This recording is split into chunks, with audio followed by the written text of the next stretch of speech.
All right, let's talk about something that's literally all around us, but we probably don't think about enough: the air, and more specifically, the price of that air. Today, we're going to break down the invisible but incredibly costly relationship between the chemical industry and what we all breathe.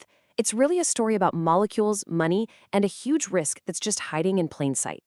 So, you might be thinking, air quality and stock price, what's the real connection? And that is the million-dollar question, right? Because the answer, well, it pulls back the curtain on a major financial risk that a lot of people, investors, even some companies, just completely overlook. Turns out, what goes up into the atmosphere can really bring a company's valuation crashing right back down to earth. Okay, first things first. Before we can even get to the money part, we've got to understand what the chemical manufacturing industry is actually putting out there. And I'm not talking about the products they sell. I'm talking about the invisible stuff, the byproducts that are created when they make everything. And here they are. These four are basically the main characters in our story. You've got nitrogen oxides and sulfur oxides, think smog and acid rain. Then there are volatile organic compounds, or VOCs. And finally, the really nasty ones, hazardous air pollutants, or HAPs. Now, each of these has some pretty serious consequences for the environment and our health, which, you guessed it, circles right back to create major financial consequences for the companies releasing them. And let's be super clear about the scale we're talking about here. This isn't a minor issue we can just brush aside. The chemical industry is a major contributor of these pollutants. So much so that, compared to a lot of other sectors, they're under this huge microscope, from regulators, from the public, you name it. So where is all this stuff actually coming from? It's not like there's just one single leaky pipe somewhere. These pollutants are actually fundamental byproducts of two really core industrial activities. First, processing the raw materials, what they call feedstock. And second, something as simple as burning fuel to power all that massive machinery. So these emissions, they're literally baked right into the manufacturing process itself.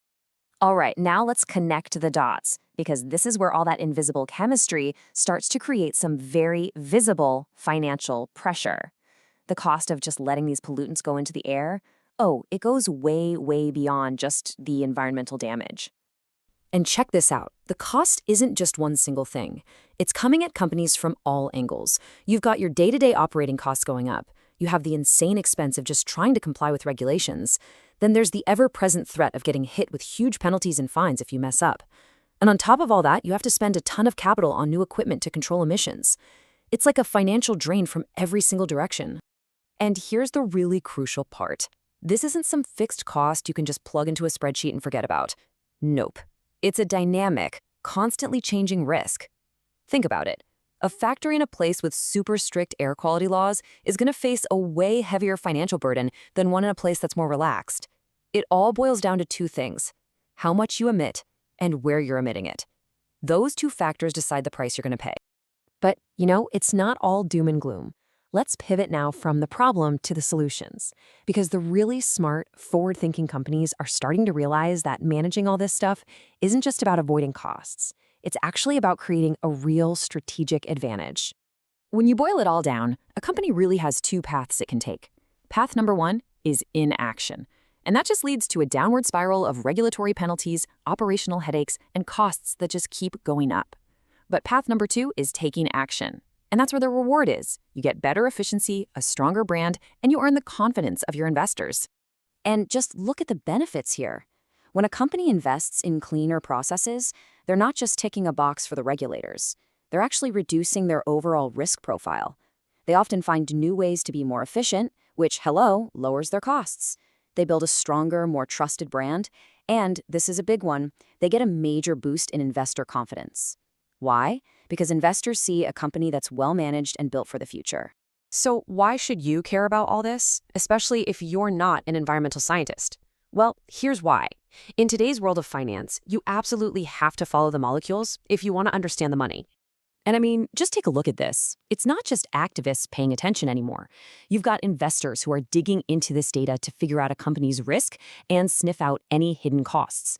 You've got accountants who need these numbers to estimate liabilities, and you've got auditors who are checking to make sure the monitoring systems are even accurate in the first place. This data has become a critical financial tool. So, what's the bottom line? The bottom line is that these emission numbers are so much more than just figures for some environmental report. They've become this incredibly powerful indicator of how well a company manages risk, how efficient its operations are, and really, how ready it is for the future. They tell a deep story about its financial stability. Which it kind of leaves us with a really provocative question to think about, doesn't it? As this link between being environmentally responsible and being financially successful becomes just undeniable, you really have to wonder, is a company's air quality report the new financial statement? Is it becoming just as important as the balance sheet? Something to think about.